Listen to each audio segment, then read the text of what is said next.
As he was about to board his jet, a businessman is stopped by a desperate, unknown girl.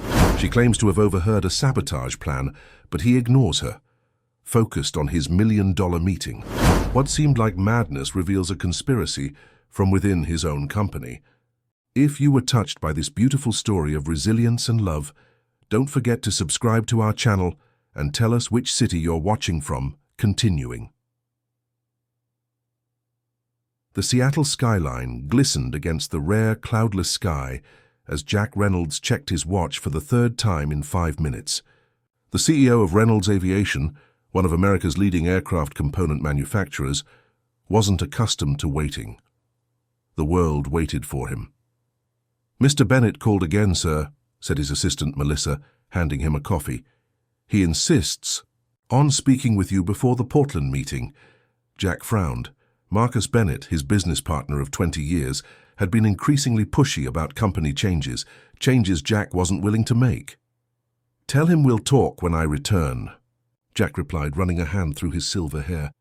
At 58, he commanded a billion-dollar empire built on unwavering determination and, as some would say, a generous dose of arrogance.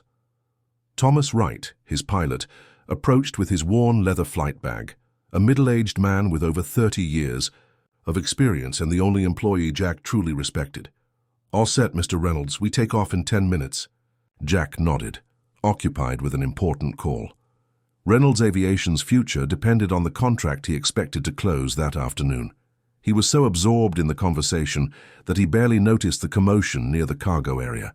That's when he saw her, a small girl no more than 10, running toward him. Her clothes were torn and dirty, her dark hair framing a thin but determined face. "Sir, please, sir," she shouted, dodging 2 security guards trying to catch her. "Don't get on that plane." Jack interrupted his call, irritated by the intrusion. How had a child accessed the restricted airport area? "Remove her," he ordered, turning his attention back to the phone. "The plane can't sabotaged," the girl continued shouting as she was dragged away by security. Something in the urgency of her voice made Jack hesitate. "Wait," he told the guards. Then to the child, "What are you talking about? Who are you?" The girl, breathless, managed to break free. "My name is Lily. Please believe me. I heard 2 men talking. They did something to your plane. They want you to get hurt." Jack felt a pang of impatience. He was late, had millions at stake, and a street child was trying to scare him with fantasy stories. "How did you get in here?" he asked, more curious than concerned. I stay around here sometimes, near the containers. I heard them talking last night. One of them said your name." Thomas, who had been observing with interest, approached. "Mr. Reynolds, we need to take off now if we want to arrive on time." Jack nodded and turned his back on the girl. "Take her to airport security. Find out who her parents are." "No," Lily shouted, with surprising strength for someone so small. "Please, they messed with the fuel. I saw them." Thomas frowned. "Fuel? Come.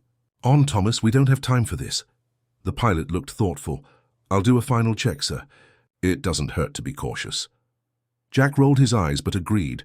While Thomas walked toward the Gulfstream G650 jet, Jack observed the girl. There was something strangely familiar about her. "Where do you live, Lily?" he asked, softening his tone. "With Mrs. Mason, near the old terminal," she replied cautiously. "But before I lived with my mum. And where is your mum now?" The girl's eyes filled with tears.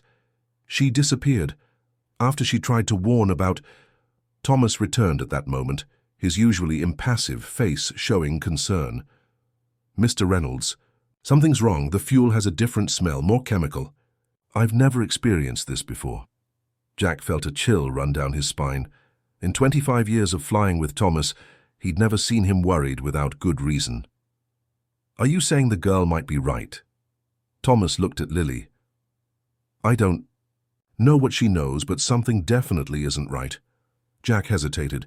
Paranoid millionaires didn't become old millionaires, but neither did those who ignored danger signs. "Cancel the flight," he finally ordered. "Call the maintenance team for a full inspection." Thomas nodded and returned to the jet to retrieve his belongings. Jack turned to Lily, who looked relieved. "How did you know?" "I already told you. I heard them talking. One of them works for you, or worked. He was angry, said you ruined his life." Before Jack could respond, a deafening boom shook the hangar. Where his private jet had been, there was now only a ball of fire and debris. The force of the explosion knocked everyone to the ground. For a few moments, Jack remained paralyzed, watching the flames consume what would have been his flying coffin. If it weren't for the girl, if it weren't for Thomas listening to her... Thomas! The thought hit him like lightning. His pilot had just gone back to the plane. But then he saw Thomas running toward him, his face covered in soot, but alive. "I was coming down the stairs when it happened," he explained, breathless.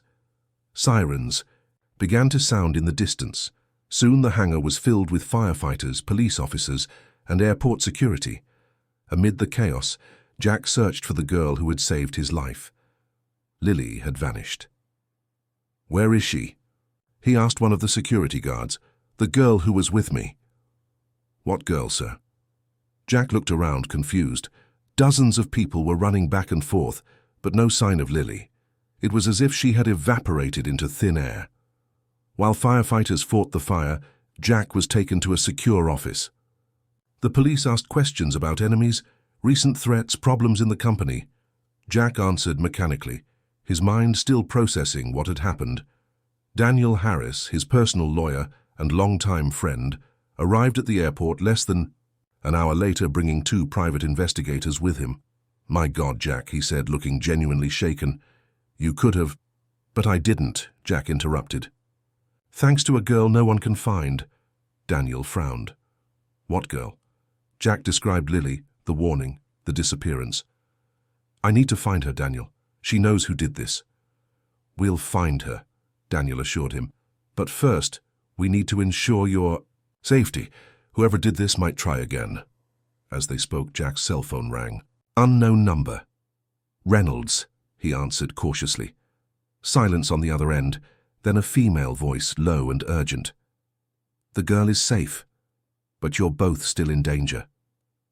"Who are you? Where's Lily?" "That doesn't matter now," the voice replied. "What matters is that you need to find out why someone wants so badly to see you fall. Start by looking for Sarah Walker." The call ended before Jack could ask more questions. "Who was that?" asked Daniel. Jack looked out the window toward the smoking remains of his jet. "I don't know, but she mentioned a name, Sarah Walker. Find out everything about her." At that moment, Jack Reynolds didn't know that his life had changed forever, that the search for a mysterious girl would lead him to confront secrets buried within his own company, secrets that could destroy him or redeem him. 3 days after the explosion, Jack sat in his penthouse overlooking Lake Washington, surrounded by security reports, police statements, and newspaper clippings. The incident had made national headlines. Aviation tycoon narrowly escapes jet explosion. No one had claimed responsibility, and the investigation had yielded few leads. "The security cameras in the cargo area were disabled the night before," said Alison Reed, head of the private security team Jack had hired. Her expression was grim as she placed photographs on the glass table. "Professionally done. Whoever did this knew exactly what they were doing." Jack leaned forward, examining the images. "And still no sign of the girl?" "None," Alison replied. "We've checked with local shelters, schools, social services. No one matching her description has been reported missing. It's like she doesn't exist." Jack rubbed his temples, feeling a headache coming on. The explosion kept replaying in his mind. The heat, the noise, the sickening realization of how close he'd come. "What about this Sarah Walker?" he asked. Daniel Harris, who had been making calls in the corner, approached with a folder.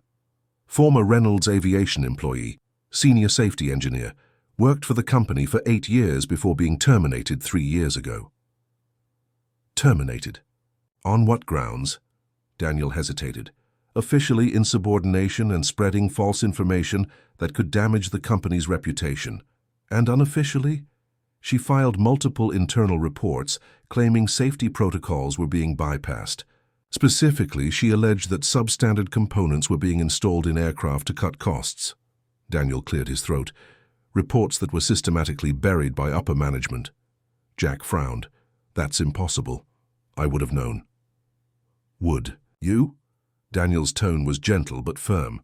Jack, you oversee a company with over 5,000 employees and operations in 12 countries. How many reports actually reach your desk? The question hung in the air, uncomfortable in its implication. Jack stood up and walked to the window, watching boats glide across the lake. He'd built Reynolds Aviation from the ground up, turning a small manufacturing outfit into an industry leader. The company was his legacy, his life's work. The idea that corruption could have taken root without his knowledge was unthinkable. And yet, someone had tried to harm him. Someone with access, knowledge, and a powerful motive. What happened to Walker after she was fired, he asked, still looking out the window. That's where it gets interesting, Daniel replied. She filed a whistleblower lawsuit, then withdrew it suddenly and disappeared. No credit card activity, no social media, no known address. Her daughter was reported missing around the same time. Jack turned sharply. Daughter? Daniel nodded. Lily Walker, 10 years old at the time of her mother's disappearance. The revelation hit Jack like a physical blow. The girl who saved him was Sarah Walker's daughter. The same Sarah Walker who had tried to expose safety violations within his company. I need to speak with someone who knew her, Jack said, his voice tight. Someone who might know where she and her daughter could be hiding. Allison pulled out her phone. There's a maintenance worker who remembers seeing a girl hanging around the cargo area. Says she's been there on and off for months. I'll arrange a meeting. 2 hours later, Jack found himself in a small, dingy coffee shop near the airport. Ted Wilson, a weathered man in his 60s, looked nervously around as he stirred his coffee. I shouldn't be talking to you, he said in a low voice. They got eyes everywhere. Who does? Jack asked, leaning forward. Ted shook his head. Don't know names, just know things changed about 3 years back. Safety inspections became a joke, paperwork getting signed without proper checks. Anyone who spoke up got pushed out or worse. Jack felt a growing unease. And the girl? Lily? Ted's expression softened. Sweet kid. Smart too. Started seeing her round the cargo area about 6 months ago. Always alone, always watching the planes. I gave her food sometimes when I could. She said she was waiting for her mom to come back. Did she say where she was staying? With some old lady named Mason, I think, near the abandoned freight terminal on the south side. Ted lowered his voice further. But there's someone else you should talk to. Reporter lady. Comes around asking questions about the company. Name's Rachel Morgan. Works for the Seattle Investigator. Jack made a mental note. How do I find her? Don't need to. She'll find you. Ted stood up abruptly. I gotta go, already said too much. Back in his car, Jack instructed his driver to take him to the abandoned freight terminal. As they drove through increasingly rundown neighborhoods, he reflected on how far removed this world was from his usual environment of boardrooms and five-star hotels. The old terminal loomed ahead, a hulking concrete structure with broken windows and faded signs. Around it, makeshift shelters housed those who had fallen through society's cracks. Wait here, Jack told his driver, ignoring the man's concerned expression. As Jack approached the terminal, he felt conspicuous in his tailored suit. Several people watched him warily from doorways and alleyways. He stopped an elderly woman carrying groceries. Excuse me, I'm looking for Mrs. Mason. The woman squinted at him suspiciously. What for? I'm trying to find a girl named Lily. It's important. Something in his tone must have convinced her. Eleanor Mason, Building C, apartment 304. But if you're from social services, you can turn right around. She takes good care of those kids. Jack thanked her and found his way to a dilapidated apartment building. The elevator was out of service, so he climbed 3 flights of stairs, the smell of mold and cheap disinfectant growing stronger with each step. Apartment 304 had a faded welcome mat and a small potted plant by the door. Jack knocked, hearing children's voices inside. The door opened a crack, revealing a stern-faced elderly woman with silver hair pulled into a tight bun. Yes? Mrs. Mason, my name is Jack Reynolds. I'm looking for Lily Walker. The woman's expression hardened. There's no one here by that name. She started to close the door, but Jack put his foot in the gap. "Please, she saved my life. I just want to thank her and make sure she's safe." Mrs. Mason studied him for a long moment. "You're him, aren't you?" "The man from the plane." She opened the door wider, revealing a small, cluttered but clean apartment. Several children of various ages played in the living room. "Lily's not here. She left 3 days ago, right after what happened at the airport." Jack's heart sank. "Do you know where she went?" "No, but I'm not the only one looking for her." Mrs. Mason lowered her voice. "A woman came by yesterday, said she was a journalist, left her card in case Lily returned. She disappeared into a back room and returned with a business card. Rachel Morgan, Seattle investigator," it read, with a phone number. Jack pocketed the card.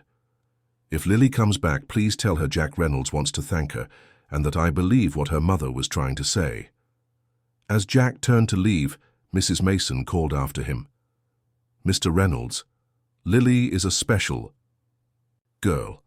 Her mother raised her to always tell the truth, no matter the cost. Whatever she told you, it wasn't a lie." Outside, as Jack walked back to his car, he felt someone watching him. Looking up, he glimpsed a figure in a second-floor window of an abandoned warehouse across the street. For a brief moment, he thought he saw a child's face, but when he looked again, it was gone. His phone rang as he reached the car. Unknown number. "Mr. Reynolds," said a woman's voice, "my name is Rachel Morgan. I believe we need to talk."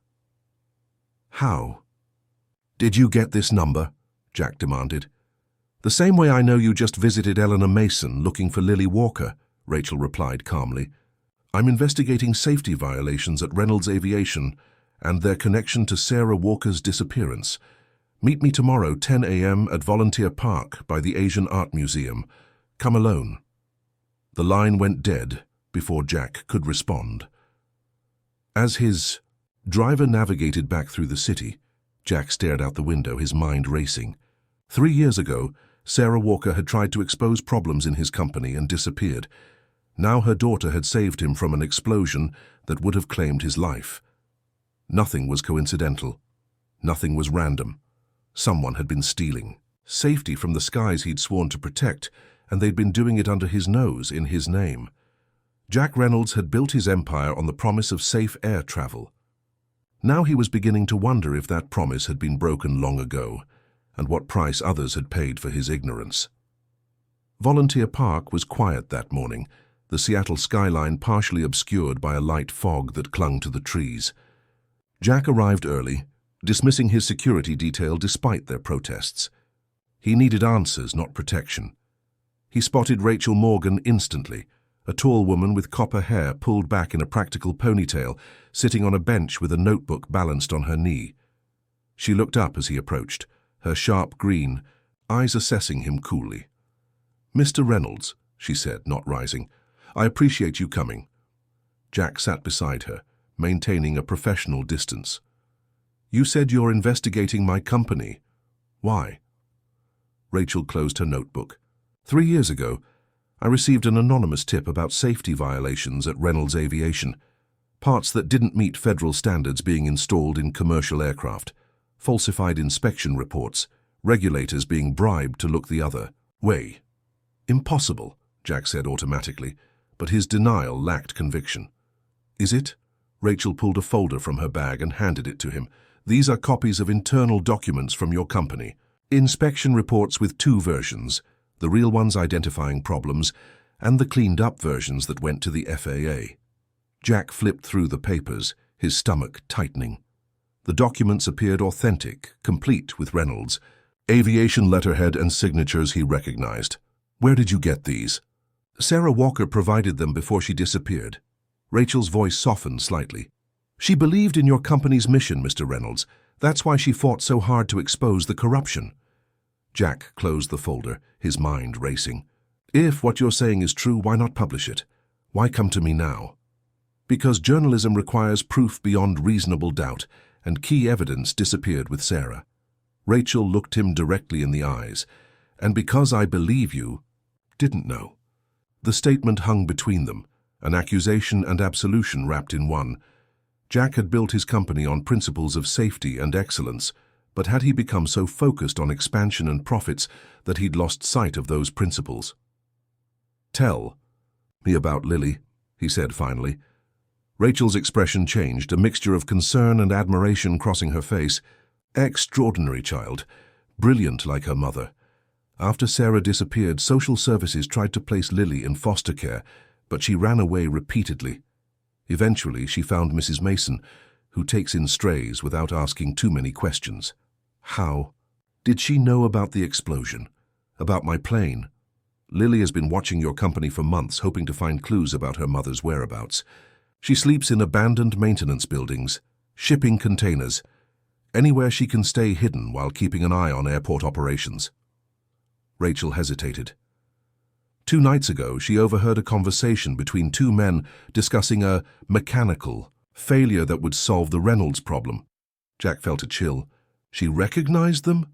One of them, a former executive at your company who was fired for financial irregularities 4 years ago, Robert Chandler. The name hit Jack like a physical blow. Robert had been more than an executive. He'd been a friend, someone Jack had trusted implicitly until discovering he'd been embezzling company funds. Jack had personally ensured he'd never work in the industry again. And you believe Robert is connected to Sarah's disappearance? I believe he's part of a larger conspiracy within Reynolds Aviation, a group of executives who've been cutting corners, for years endangering lives for profit. Sarah stumbled onto their operation, and when she wouldn't be silenced, Rachel trailed off. "Where is Lily now?" Jack asked urgently. "Safe, hidden." Rachel's tone made it clear she wouldn't elaborate. "The people behind this are powerful, Mr. Reynolds. They've already silenced Sarah and tried to eliminate you. Lily is the only witness we have." Jack stood abruptly, pacing in front of the bench. "I need to see her, talk to her, find out exactly what she heard. She doesn't trust easily, especially men in expensive suits." Rachel stood as well. "But she asked about you after the explosion, wanted to know if you were okay."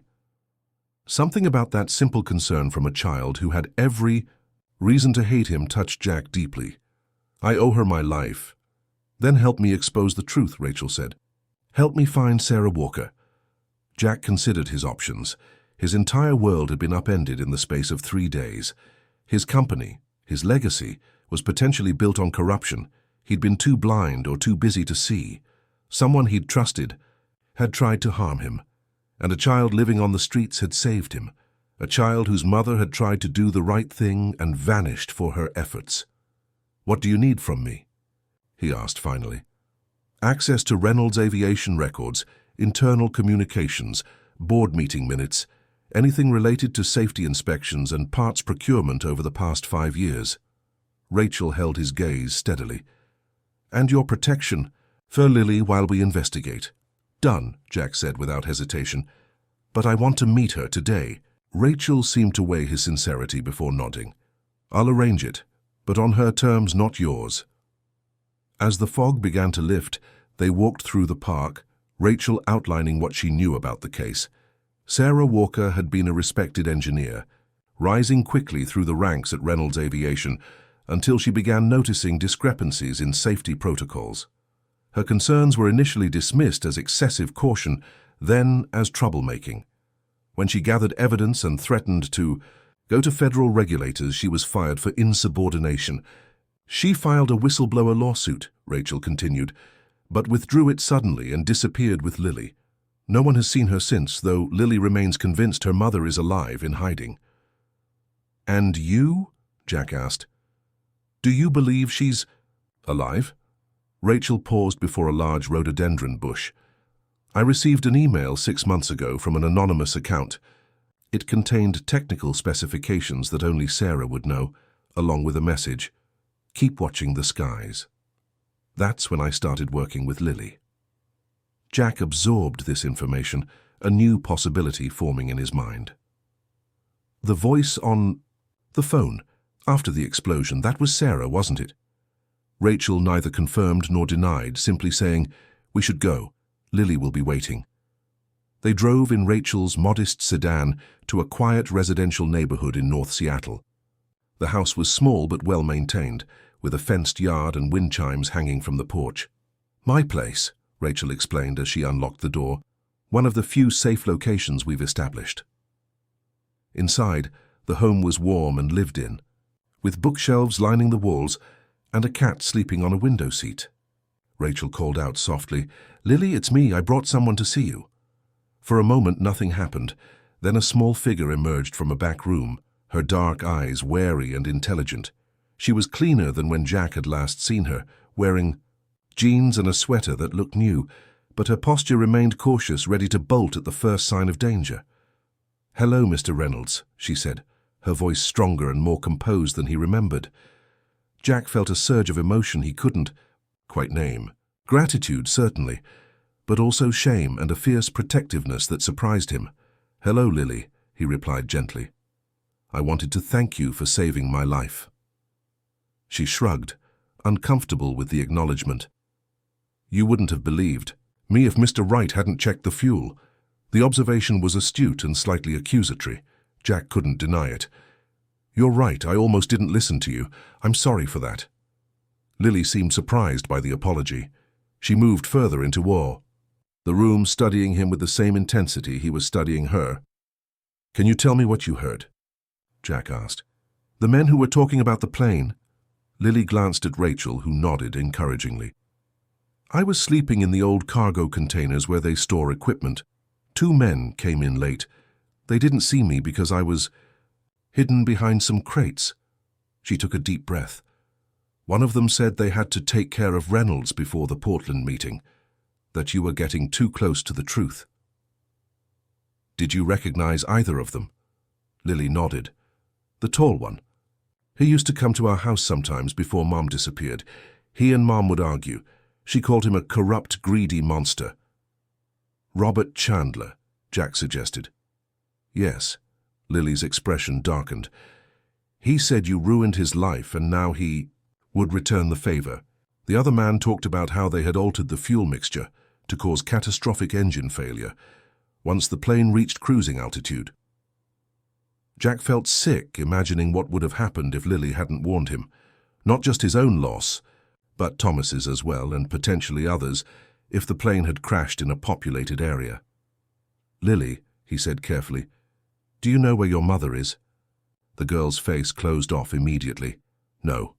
It was clearly a lie, but Jack didn't press. Instead, he asked, "What did your mother tell you about Reynolds Aviation? About me?" Lily hesitated, then answered with the brutal honesty of a child. "She said you built something great, but stopped paying attention.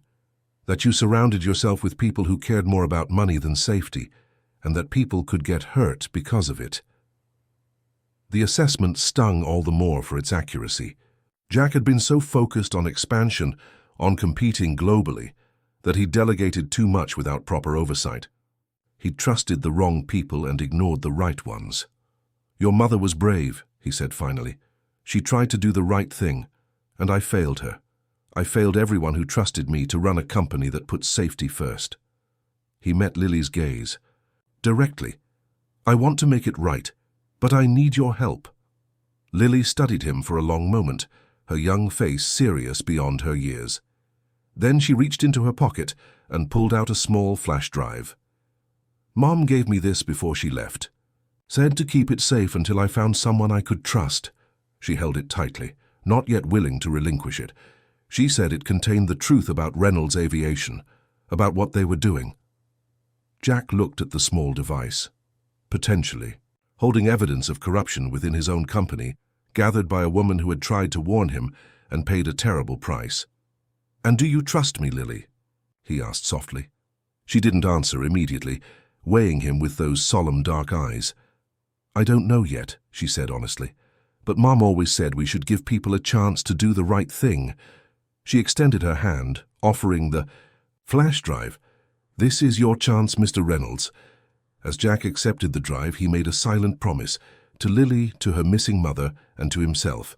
Whatever corruption had taken root in his company, he would tear it out completely, no matter the personal cost. He would make Reynolds Aviation worthy of the trust this child was cautiously placing in him. And he would find Sarah Walker, the woman who had tried to save his company long before her daughter saved his life. The contents of Sarah Walker's flash drive were more damning than Jack could have imagined.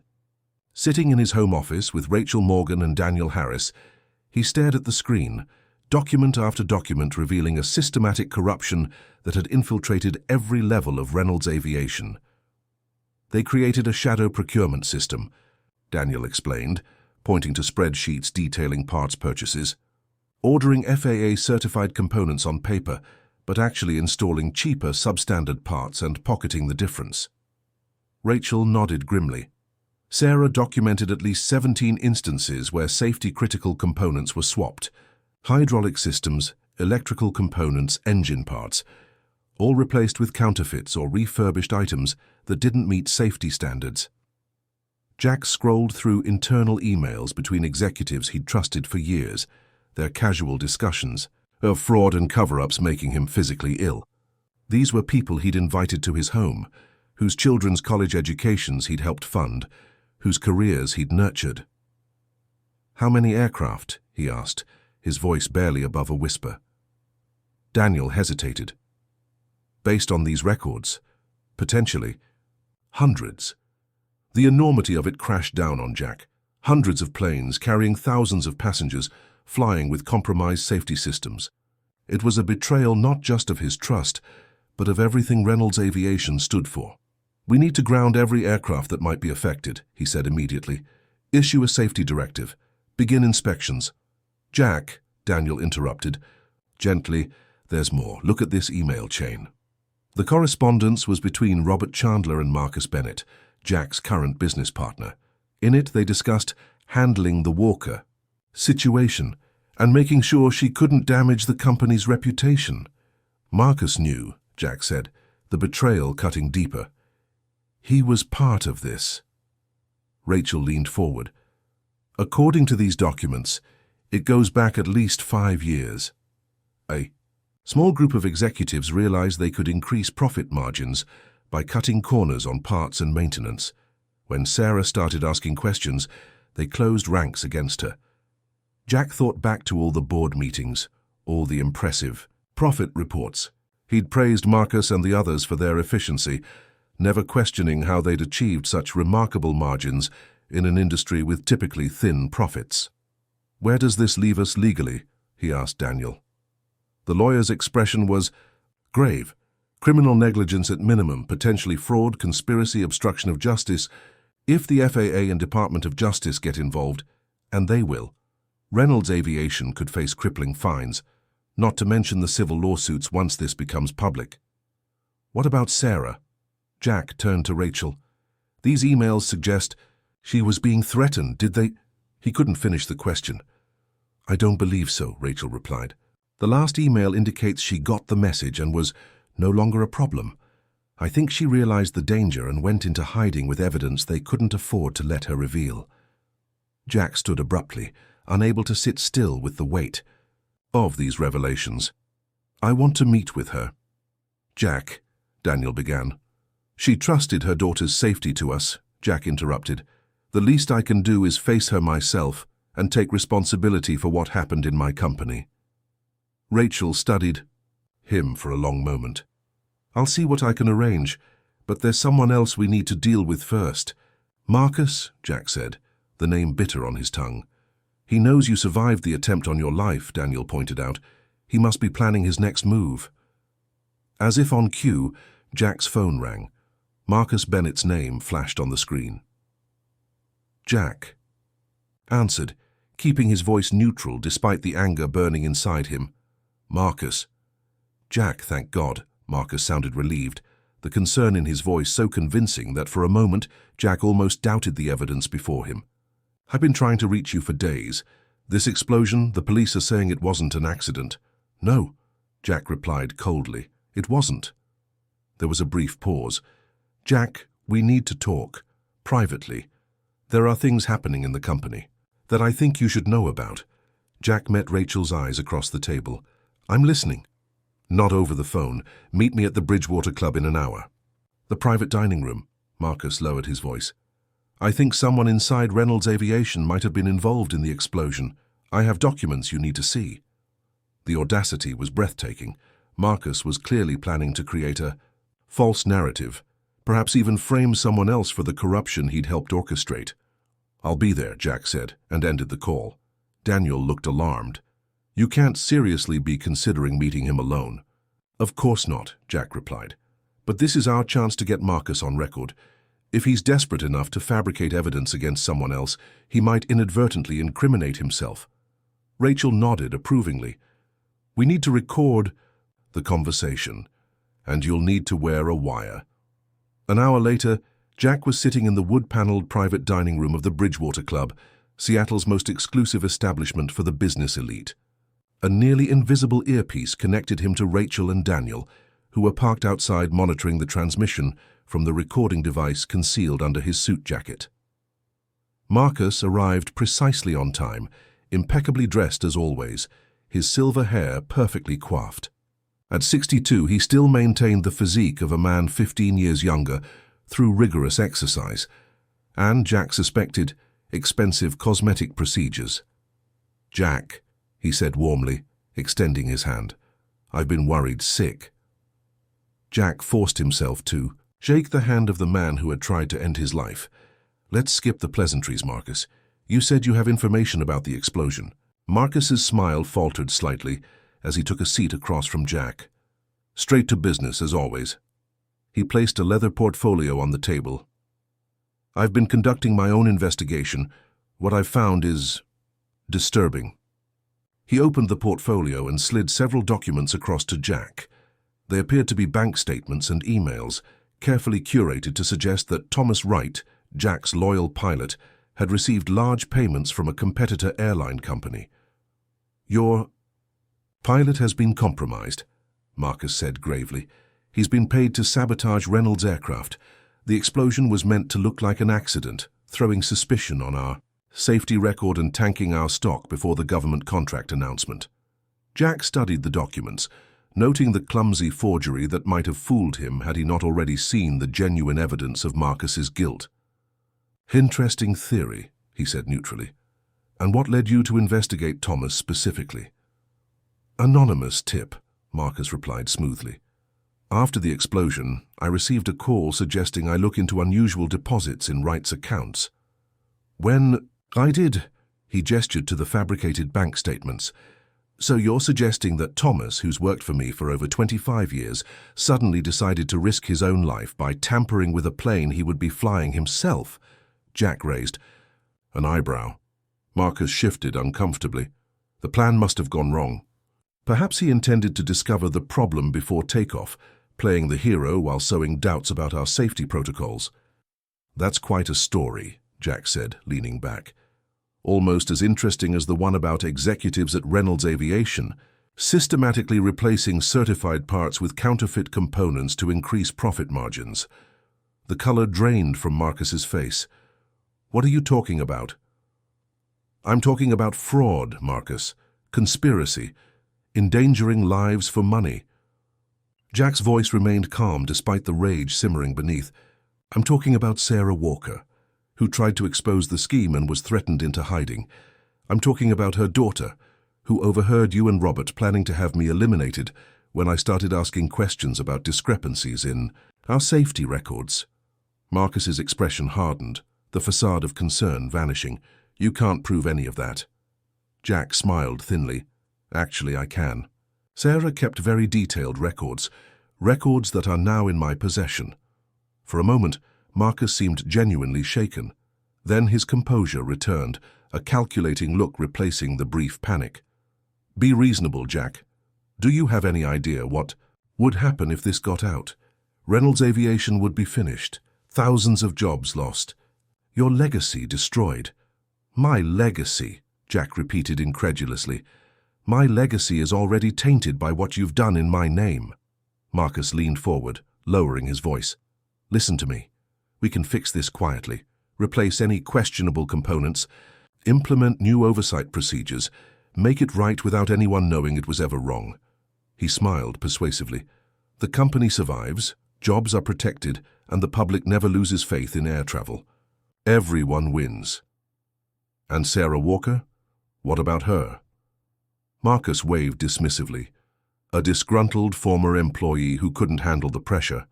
No one would believe her over us. And her daughter? The one you were willing to orphan to protect. Your scheme? A flicker of something ugly crossed Marcus's face. Collateral damage, unfortunate but sometimes necessary in business. Jack had heard enough. I'm going to ask you one question, Marcus, and I want you to think very carefully. Before you answer, was it your idea to sabotage my plane, or was that Robert's contribution to your partnership? Marcus stared at him for a long moment, then laughed, a cold, hollow sound. You're wearing a wire, aren't you? Trying to get me to confess on record. He stood, straightening his jacket. I've been in this business too long to fall for something so amateur. He gathered his forged documents. You have no idea what you're up against, Jack. This goes beyond me, beyond Robert. There are people involved who would crush you without... A second thought. Is that a threat? A friendly warning, Marcus replied. For old time's sake, walk away, take your retirement, enjoy whatever years you have left. Because if you pursue this, he shrugged eloquently, well, you might not be so lucky next time.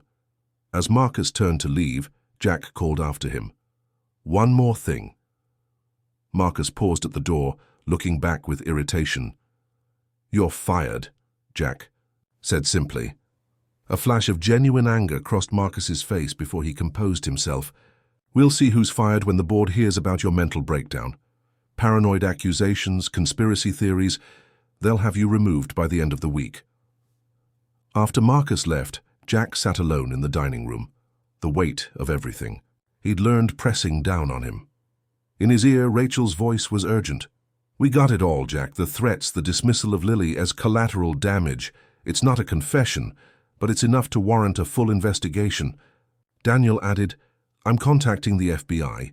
This level of corporate corruption falls under federal jurisdiction. Jack nodded, though they couldn't see him. Set up the meeting with Sarah Walker. Today, if possible. She deserves to know we're taking action. As he left the club, Jack felt oddly calm despite the storm gathering around him. For years he'd been hiding from the truth, that he'd prioritized expansion and profits over proper oversight, that he'd trusted the wrong people, that his negligence had potentially put countless lives at risk. Now, finally, he was facing that truth. Whatever the cost to himself, to his reputation, to the company he'd built, Jack Reynolds was determined to make it right. The safe house was a modest cabin on the Olympic Peninsula, surrounded by towering pines and the constant whisper of the ocean. Jack's security team had swept the area twice, confirming they hadn't been followed from Seattle. Even so, Rachel insisted on a series of precautionary measures, switching vehicles 3 times, taking Forest Service roads instead of highways, leaving all electronics behind. Is all this really necessary? Jack asked as they approached the cabin on foot, the final quarter-mile of their journey. Rachel's expression was deadly serious. Sarah Walker has been living in hiding for 3 years because of what she knows. The people who threatened her have resources, connections. We can't take any chances. The cabin appeared deserted when they arrived, curtains drawn against the fading afternoon light. Rachel knocked in a distinctive pattern. 3 quick taps, pause, 2 more. For several long moments, nothing happened. Then the door opened, a crack revealing a sliver of a woman's face. It's me, Rachel said softly. I brought him. The door opened wider, and Jack found himself face to face with Sarah Walker. She was thinner than in the company photographs he'd seen, her once shoulder-length brown hair now cut short and streaked with premature grey.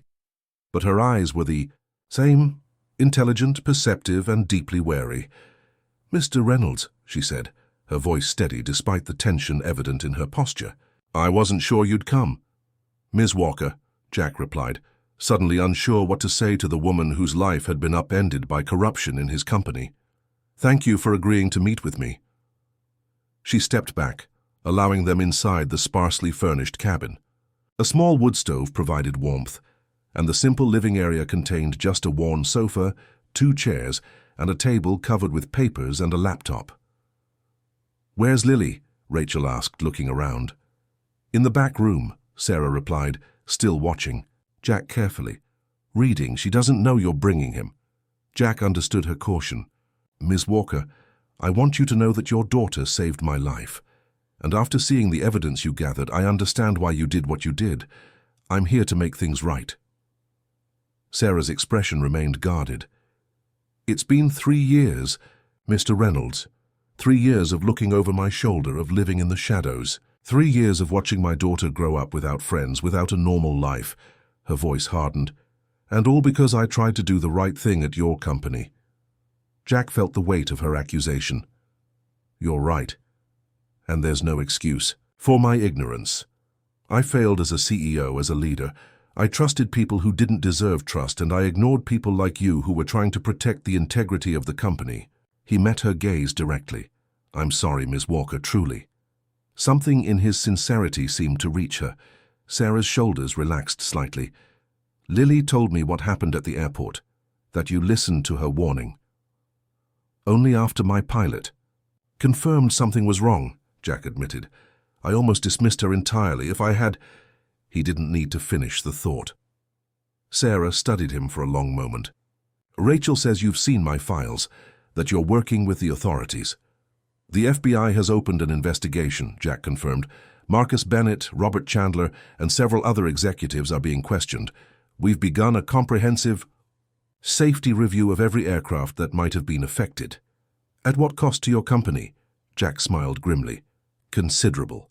The stock is already plummeting on rumors of safety concerns.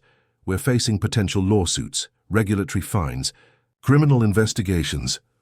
And you're willing to accept that? To watch your life's work potentially crumble? If that's what justice requires, yes. Jack's voice was firm. I built Reynolds Aviation to manufacture the safest aircraft components in the world. If we've failed in that mission, if we've endangered lives through negligence or corruption, then we deserve whatever consequences come. Sarah's expression softened for the first time. That's not what I expected you to say. Before Jack could respond, a small voice came from the hallway. Mom, who are you talking to? They all turned to see Lily standing in the doorway, her eyes widening as she recognized Jack. For a moment, she seemed frozen in place. Then she ran to her mother, positioning herself protectively in front of Sarah. What is he doing here? She demanded, looking at Rachel with betrayal in her eyes. You promised our location was secret. It's okay, Lily, Rachel said gently. Mr. Reynolds is here to help. He's seen the evidence your mother collected. He believes her. Lily looked up at her mother questioningly. Sarah wrapped an arm around her daughter's shoulders. It's true, sweetheart. Mr. Reynolds wants to make things right. The girl turned her sharp gaze on Jack, assessing him with the same penetrating intelligence he'd seen in her mother. Are the bad men going to prison? Jack knelt to her level, wanting to meet her eyes directly. I'm doing everything I can to make sure they face justice, Lily. Your mother was very brave to collect all that evidence, and you were very brave to warn me about the plane. Lily considered this, her expression serious beyond her years. Will we have to hide anymore? The question pierced Jack's heart. This child had spent 3 years in hiding, separated from friends, school, normal life, all because her mother had tried to uphold the safety standards his company should have maintained. No, he said firmly. No more hiding, I promise.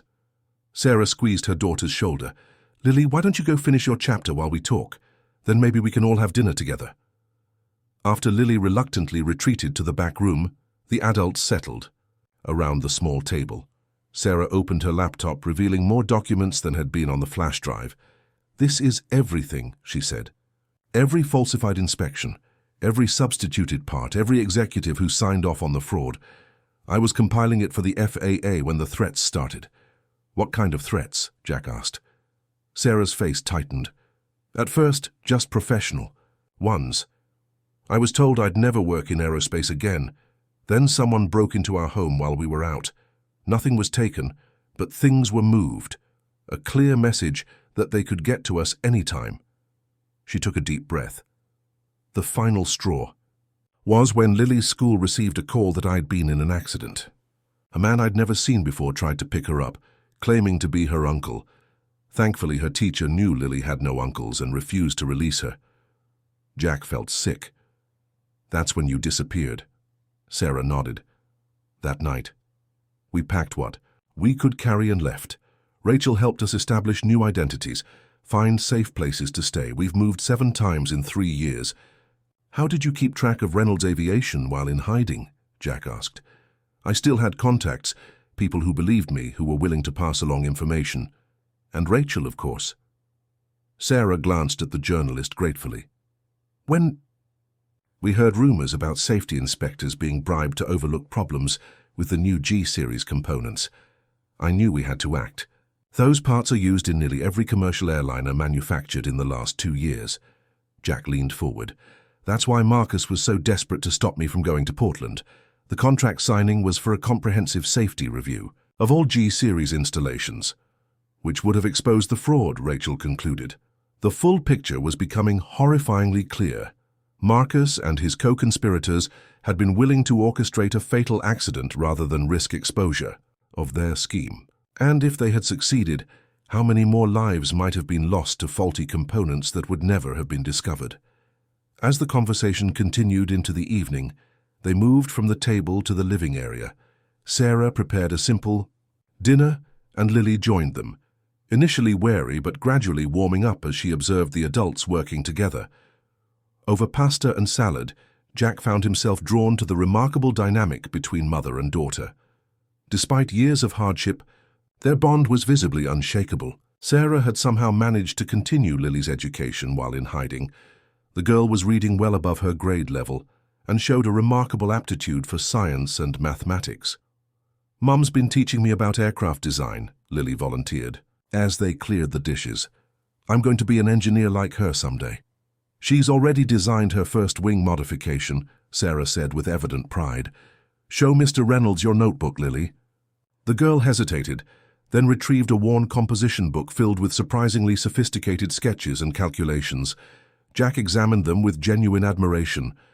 "These are impressive," he said, not needing to feign his amazement. "You understand principles that most engineering students struggle with." Lily beamed at the praise, momentarily forgetting her suspicion of him. "Mom says understanding airflow is like understanding music. It's all about patterns and harmony." As the evening progressed, Jack found himself sharing stories of his early days building Reynolds Aviation, the challenges and triumphs, the original vision that had somehow gotten lost along the way. Sarah, in turn, spoke of her passion for aerospace engineering, how she'd dreamed of designing safer, more efficient aircraft since childhood. In another life, in another situation, they might have been natural allies, rather than adversaries separated by corporate hierarchy and corruption. When Lily finally went to bed, Sarah's expression turned serious once more. "What happens now, Mr. Reynolds?" "Jack, please," he said, "and that depends partly on you. The FBI wants your testimony. It would strengthen the case considerably." Sarah looked toward the room where her daughter slept. "And what protection would we have? These people have resources, connections." "I've arranged for private security," Jack assured her, "and the FBI can offer witness protection if necessary. But more importantly—" He hesitated, then continued, "I want to offer you your job back. Not just back. I want you to head a new division focused exclusively on safety oversight, with complete autonomy and direct reporting to the board." Sarah looked stunned. "You can't be serious." "I've never been more serious," Jack replied. "Reynolds Aviation needs people with integrity, people who put safety above profit, people like you. And if there's nothing left of Reynolds Aviation, after the investigations and lawsuits?" Jack smiled grimly. "Then we'll build something new from the ashes, something that honors the principles I should have upheld from the beginning." As the fire in the wood stove burned low, casting long shadows across the cabin walls, Jack, Sarah, and Rachel continued planning late into the night. They would return to Seattle the next day to meet with federal investigators. Sarah would provide her testimony, backed by the comprehensive evidence she'd gathered, and Jack would face the public, taking responsibility for the failures of oversight that had allowed corruption to flourish within his company. None of them harbored any illusions about the difficult path ahead. But as Jack looked at Sarah's determined face across the table, at the door behind which her brave daughter slept, He felt something he hadn't experienced in years, the absolute certainty that he was, at last, doing the right thing.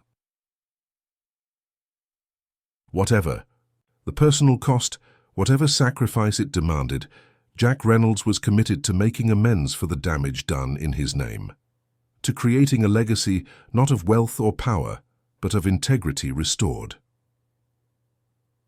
The headquarters of Reynolds Aviation had always impressed visitors with its soaring glass atrium and commanding views of Lake Washington.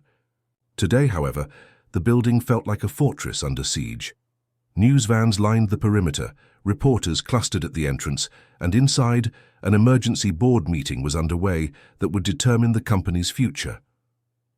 Jack sat at the head of the conference table, facing the 12 men and women who comprised Reynolds Aviation's board of directors. Their expressions ranged from shock to anger to outright hostility. The documents before them, a comprehensive summary of the fraud and safety violations uncovered in the past week, painted a devastating picture of corporate malfeasance. "Let me be clear," said Evelyn Chen, the board's most senior member. "Are you telling us that for at least 5 years, executives at this company have been systematically replacing certified parts with substandard components, falsifying safety records, and bribing inspectors?" "Yes," Jack confirmed, his voice steady. "The evidence is conclusive." "And you had no knowledge of this?" asked Richard Dawson, his skepticism evident. "I did not," Jack admitted, "but that doesn't absolve me of responsibility. As CEO, the failures of oversight were ultimately mine." The room fell silent as the board members absorbed the implications. Outside, rain streaked the floor-to-ceiling windows, a fitting backdrop to the somber proceedings. "The FBI has arrested Marcus Bennett and Robert Chandler," Jack continued. 4 other executives have been questioned. The Department of Justice is considering criminal charges for fraud, conspiracy, and reckless endangerment. "My God," whispered Helen Forrest, one of the newer board members. "What about the aircraft currently in service? Are passengers in danger?" "We've initiated emergency inspections of all potentially affected aircraft," Jack assured her. "The FAA has been fully briefed. So far, we've identified 37 planes with compromised components that require immediate replacement." "The financial implications alone," began CFO William Porter, shuffling through spreadsheets. "The cost of inspections, replacements, potential lawsuits, regulatory fines, we're looking at billions in liability. Not to mention the stock price," added Dawson. "We've already dropped 40% since the investigation became public. If this continues, we could be facing bankruptcy." Jack had anticipated this reaction. "I've prepared a comprehensive action plan," he said, distributing additional documents. "Immediate safety measures, full cooperation with authorities, a compensation fund for affected airlines, and a complete restructuring of our quality control procedures." "And who would implement this plan?" asked Evelyn pointedly. "Surely you don't expect to remain as CEO after such a catastrophic failure of leadership?" The question hung in the air, though Jack had known it was coming. "I serve at the pleasure of this board," he replied evenly. "If you believe new leadership is required, I will of course tender my resignation." The discussion that followed was heated but ultimately predictable. Some board members argued for continuity during the crisis. Others insisted that public confidence could only be restored with a clean break from the past. In the end, the vote was 8-4. "We'll need your formal resignation by the end of business today," Evelyn said, her tone softened slightly by what might have been respect for his handling of the situation. "The board will appoint an interim CEO while a search committee identifies permanent leadership." Jack nodded, feeling neither surprised nor particularly resentful. "I understand. For what it's worth, I have a recommendation for the restructured safety division we'll need to establish." Sarah Walker, Evelyn guessed, having reviewed the full history. "The whistleblower. Yes, she knows more about these issues than anyone, and her integrity is beyond question." The board agreed to consider the recommendation, and the meeting adjourned. As the directors filed out, several avoided Jack's gaze, while others offered awkward handshakes or murmured words of sympathy. Only Evelyn remained behind. "You built something remarkable, Jack," she said quietly. "It's a shame to see it end this way." "It's not ending," he replied. "Reynolds Aviation will survive this.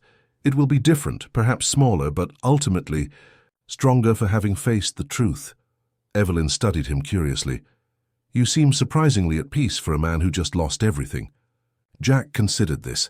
"Not everything, just the things I thought were important." Outside the boardroom, Daniel Harris waited with news from the legal team. The picture he painted was bleak: class action lawsuits being prepared, criminal investigations expanding, shareholders demanding answers. Jack listened with a detached calm that seemed to unnerve his old friend. "You don't seem worried," Daniel observed as they walked through the executive floor for what would be Jack's final time. "Worried? No. Responsible? Yes." Jack paused by the window, looking out at the city he'd once felt he owned a piece of. "I've been thinking about legacy, Daniel, about what we leave behind. And I built this company wanting to create something lasting, something that would bear my name long after I was gone. But somewhere along the way, I lost sight of what really mattered." Jack turned to face his friend. "It wasn't the size of the company or the profits we generated. It was the trust people placed in us, the belief that when they boarded an aircraft with Reynolds components, they were safe." Daniel nodded slowly. "So what now? What does Jack Reynolds do after Reynolds Aviation?" It was a question Jack had been pondering since the cabin on the Olympic Peninsula. "Something meaningful," he said simply.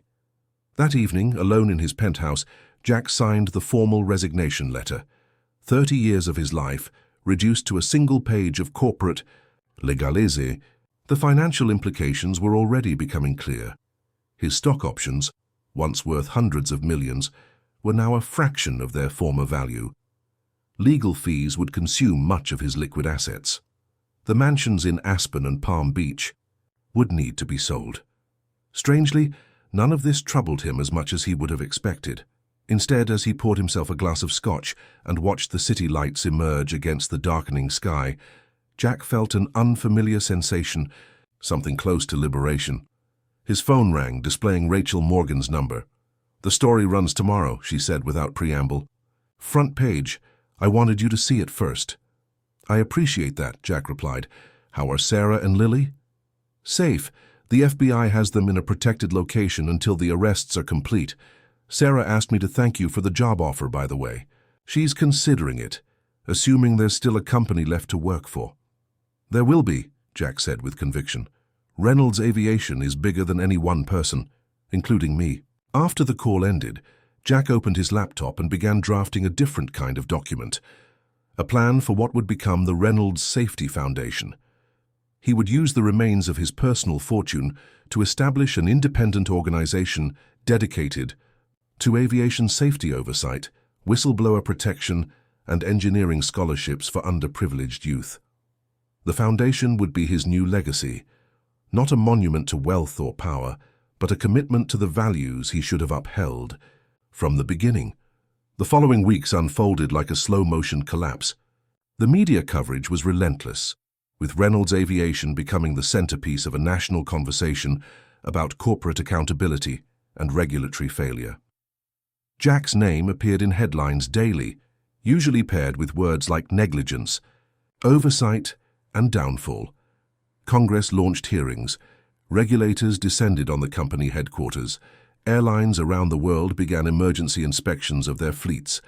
And Jack Reynolds, once celebrated as a visionary business leader, became the public face of corporate irresponsibility. He faced it all with a steady composure that confounded his critics. At the congressional hearing, he refused to deflect, blame, or minimize the severity of what had happened under his leadership. "I failed," he testified plainly.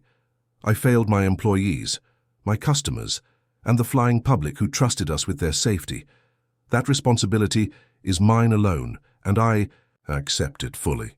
His fortune diminished rapidly. Legal settlements, mounting attorney fees, and the collapse of Reynolds Aviation stock reduced his net worth by more than 90% in a matter of months. The penthouse was sold, followed by the vacation homes, the art collection, the cars, and finally, the family estate that had been his pride for 20 years.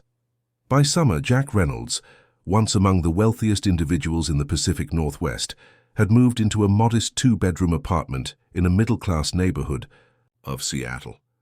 His new home was sparsely furnished but functional, with a small study where he continued developing plans for his foundation. It was there, on a rainy Tuesday afternoon, that he received an unexpected visitor. The building's security system announced Sarah Walker in the lobby. Jack welcomed her into his apartment, noticing how different she looked from their first meeting at the cabin. With the immediate danger past, some of the tension had left.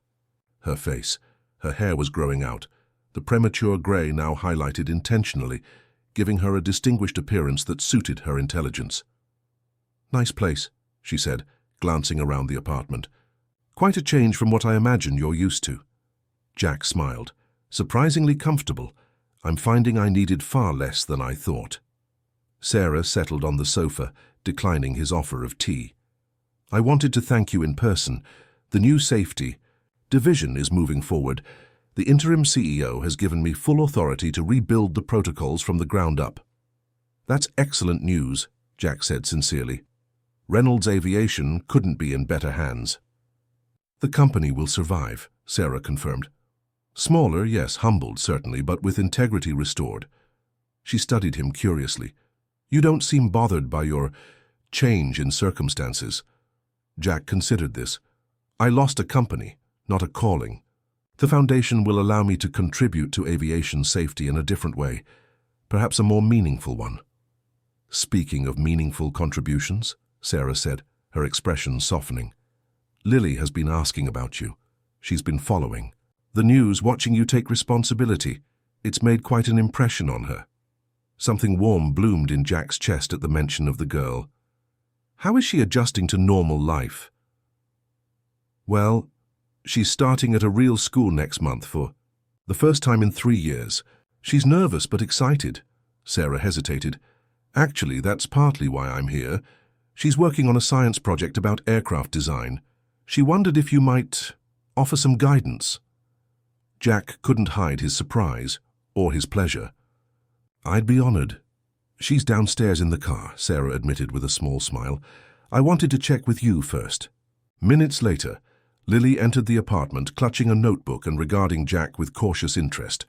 She'd grown an inch or two since he'd last seen her, and her hair was neatly braided rather than tangled and wild. "Hi, Mr. Reynolds," she said with surprising formality. "Jack, please," he replied, matching her seriousness. "Your mother tells me you're working on an aircraft design project." Lily nodded, her reserve melting slightly as she opened her notebook. "It's about improving fuel efficiency through wing modifications. Mom helped with the basic principles, but I need to understand how to calculate the economic impact for airlines." For the next 2 hours, Jack found himself drawn into the most engaging technical discussion he'd had in years. Lily's mind was extraordinarily sharp, connecting concepts in ways that demonstrated genuine innovation. Her questions were precise, thoughtful, and occasionally profound. By the time they finished, spread across his dining table with calculations and sketches, Jack felt a sense of purpose that had been missing even in his most successful business years. "You have a remarkable daughter," he told Sarah as they prepared to leave. "I know," she replied with quiet pride, then hesitating. "We're having a small gathering next weekend to celebrate Lily's first day of school. Nothing fancy, just a few people who helped us during the difficult times. If you'd like to come." The invitation hung in the air, tentative, significant, a bridge between past and future. "I'd like that very much," Jack said simply. After they left, he stood at his window, watching as they walked to their car in the rain. The girl who had saved his life, the woman who had tried to save his company. Two people who, against all odds, were now offering him something he hadn't realized he needed, a chance to be part of something genuine, something that mattered in ways his former wealth and status never had. Jack Reynolds had lost an empire. But standing in his modest apartment, watching Sarah and Lily disappear into the rainy Seattle evening, he couldn't help feeling that he might have gained something far more valuable. 18 months had passed since the day Jack Reynolds lost his company. Autumn in Seattle brought crisp air and golden light, that filtered through the trees of Jefferson Park, where a small crowd had gathered for the community science fair. Among the folding tables and homemade displays, one exhibit drew particular attention, a meticulously crafted model aircraft with an innovative wing design. The modified winglets reduced drag by an additional 12% compared to current models, Lily Walker explained to the judges, her confidence growing with each word. I've calculated that this could save airlines approximately 240,000 gallons of fuel per aircraft annually, while also reducing carbon emissions. At 13, Lily had blossomed. Regular school, stable housing, and the security of having her, mother back in the professional world, had transformed the wary, haunted child into a poised young woman with boundless intellectual curiosity. Her science teacher stood nearby, beaming with pride as Lily fielded complex questions with ease. Jack watched from a respectful distance, not wanting to intrude on her moment. The past year and a half had changed him as well. His hair had more grey now, and his wardrobe had simplified to casual button-downs and comfortable slacks. The designer suits and power ties remained in his past, along with the trappings of corporate success. "She's going to win," said Sarah, appearing at his side with 2 paper cups of coffee. "The judges haven't stopped taking notes since she started. Her presentation." Jack accepted the coffee gratefully. "She deserves it. That design is genuinely innovative, better than projects I've seen from graduate engineering students." They stood in comfortable silence, watching as Lily demonstrated the airflow principles using a small handheld fan. Their relationship had evolved gradually over the months, first as tentative allies in the aftermath of the Reynolds aviation scandal, then as collaborators on the Safety Foundation, and eventually as friends bound by mutual respect and shared values. The Reynolds Safety Foundation granted its 100th scholarship yesterday, Jack mentioned. A young woman from Oakland who wants to study aerospace engineering. Brilliant mind, no financial resources. Now she's headed to MIT. Sarah smiled. "You've accomplished a lot in a short time." "We have," Jack corrected gently. As the Foundation's technical director, Sarah had been instrumental in developing its educational programs and safety initiatives. Together, they had built something neither could have created alone. The judges moved on to the next exhibit, and Lily bounced over to them, her eyes bright with excitement.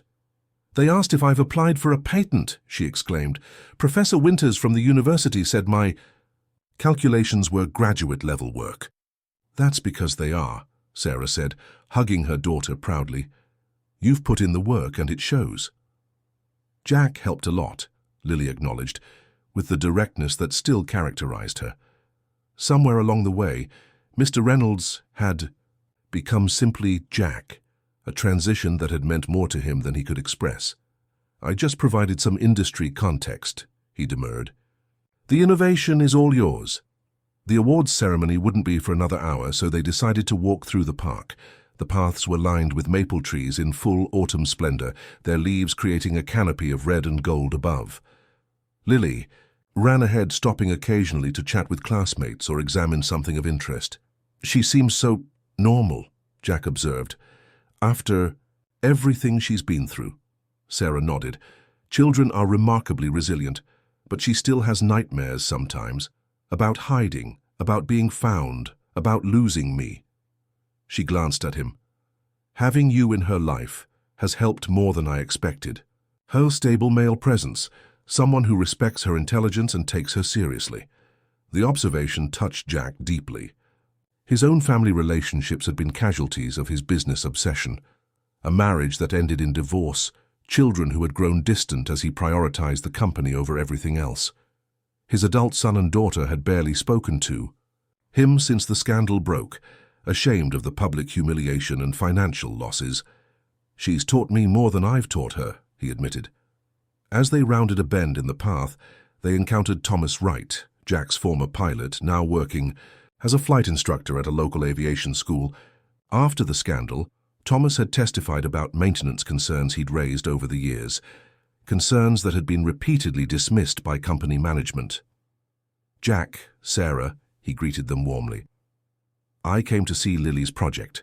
That girl has a future in engineering if I've ever seen one." "She'll be thrilled you're here," Sarah replied.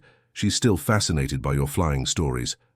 Thomas had become part of their extended circle, one of several former Reynolds Aviation employees, who had maintained connections with Jack, despite the company's disgrace. While many of his wealthy friends had disappeared when his fortune did, these relationships based on mutual respect had endured and deepened. They returned to the science fair just as the judges began announcing winners. Lily rejoined them, trying to appear calm but betraying her nervousness by continuously adjusting her display. And first place in the engineering division goes to Lily Walker for next-generation adaptive winglet design, improving efficiency and reducing environmental impact. The pride on Lily's face as she accepted the blue ribbon and certificate was a sight Jack knew he would remember for the rest of his life. As she thanked the judges and acknowledged her mother's support, she unexpectedly added, "And special thanks to Jack Reynolds, who taught me that it's never too late to use what you know to make things better." Later that evening, they celebrated with a small dinner at Sarah and Lily's home, a modest but comfortable house they had purchased with Sarah's salary from her new position at the restructured Reynolds Aviation. The company had survived its crisis, emerging smaller but more ethical under new leadership. Sarah's safety division had become a model for the industry, with several competitors adopting similar oversight structures. After dinner, while Sarah was on the phone with a colleague, Lily showed Jack her newest project, a detailed diagram of a propulsion system that incorporated several cutting-edge technologies. "What do you think?" she asked, watching his face carefully as he studied the design. "I think it's brilliant," he replied honestly. "But it's also ambitious. The manufacturing challenges alone would be significant." Lily nodded, unsurprised by his assessment. "That's what Mum said too, but I've been thinking about solutions." She flipped to another page, revealing manufacturing specifications that addressed precisely the concerns he'd raised. Jack shook his head in amazement. "You really don't think like other 13-year-olds, do you?" "Is that bad?" "Not at all. It's extraordinary." He hesitated, then added, "Your mother mentioned you've been looking at aerospace programs for college." "MIT and Caltech are my top choices," Lily confirmed, "but they're expensive, and even with Mom's job." "The Reynolds Safety Foundation has a full scholarship program," Jack said casually, "for exceptional students pursuing careers in aviation safety and innovation." Lily's eyes narrowed. "Would I qualify? Or would it be, because of our connection?" Jack appreciated her concern about fairness. It was so characteristic of both Lily and Sarah to question anything that might seem like preferential treatment. "The selection committee doesn't include me," he assured her. But based on merit alone, you'd be at the top of any list." She seemed satisfied with this answer and returned to explaining her propulsion design. Jack listened attentively, offering suggestions when asked, but mostly marveling at the natural talent before him. Sarah rejoined them, and the conversation shifted to plans for the Foundation's upcoming safety symposium. As they talked, Jack found himself reflecting on the strange journey that had brought him to this moment. 2 years ago, he had been at the pinnacle of corporate success, wealthy beyond imagination, powerful, respected in business circles, but ultimately hollow. His relationships had been transactional, his values compromised by the pursuit of profit and expansion. He had built an empire but lost sight of what truly mattered. Now, sitting at a kitchen table with a brilliant young girl and her equally remarkable mother, discussing ideas that could genuinely improve the world, Jack felt a contentment that had eluded him throughout his years of wealth and status. The next morning, Jack arrived at the small office suite that housed the Reynolds Safety Foundation. The space was functional rather than impressive, a far cry from the gleaming corporate headquarters he once commanded. 5 dedicated employees had replaced the hundreds who once answered to him. His corner office had given way to a modest workspace with a view of a brick wall rather than Lake Washington. Yet as he settled at his desk and reviewed applications for the next round of scholarships, Jack felt a sense of purpose that made his previous achievements seem hollow by comparison. Each file represented a young person with dreams of making aviation safer, more efficient, more accessible. With each scholarship granted, with each safety initiative launched, he was helping build a legacy that mattered in ways his business empire never had. Rachel Morgan stopped by around noon, as she often did when working on aviation stories. After the Reynolds aviation scandal broke, her reporting had won a Pulitzer Prize, but she had maintained connections with both Jack and Sarah, recognizing the genuine change in the man she had once investigated. "How was the science fair?" she asked, taking a seat across from his desk. "Lily won first place," Jack replied, unable to keep the pride from his voice. "Her design was extraordinary." Rachel smiled knowingly. "You've become quite the father figure." The observation startled Jack, though perhaps it shouldn't have. His relationship with Lily had indeed grown paternal over the months, helping with homework, attending school events, offering guidance and encouragement. She had filled a void in his life he hadn't fully acknowledged, while he had provided stability during her transition back to normal life. "She makes it easy," he said simply. "She's a remarkable child." "And her mother?" Rachel asked with the directness that characterized her both professionally and personally. Jack felt a warmth rise in his face. His friendship with Sarah had deepened gradually, evolving from mutual respect to genuine affection. They had dinner together several times a week, sometimes with Lily, sometimes alone. They called each other first with good news or bad. They understood each other in ways few others could, both having stood by their principles at enormous personal cost. "Sarah is important to me," he admitted. Rachel nodded, satisfied. "Good. You deserve happiness, Jack. Both of you do." That evening, Jack joined Sarah and Lily at a community theatre production of The Little Prince, Lily's favorite book. As they walked home afterward through the quiet streets, Lily skipping ahead while Sarah and Jack followed at a more sedate pace, Sarah slipped her hand into his. "Thank you," she said quietly. "For what?" "For everything. For believing me when it would have been easier not to. For taking responsibility instead of shifting blame. For being there for Lily." She looked up at him, her expression open and vulnerable in a way he'd rarely seen. "For being the man I always hoped you might be." Jack squeezed her hand gently. "I should be thanking you. You and Lily gave me a second chance at a life that means something." Ahead of them, Lily had stopped to examine the night sky, pointing out constellations with the same enthusiasm she brought to aircraft design. Her future stretched before her, bright with possibility, college, career, discoveries yet to be made. And Jack Reynolds, once defined by wealth and power, now found his greatest satisfaction in having played some small role in preserving that future. He had lost an empire, but gained a family. He had surrendered status, but discovered purpose. He had abandoned wealth, but found value.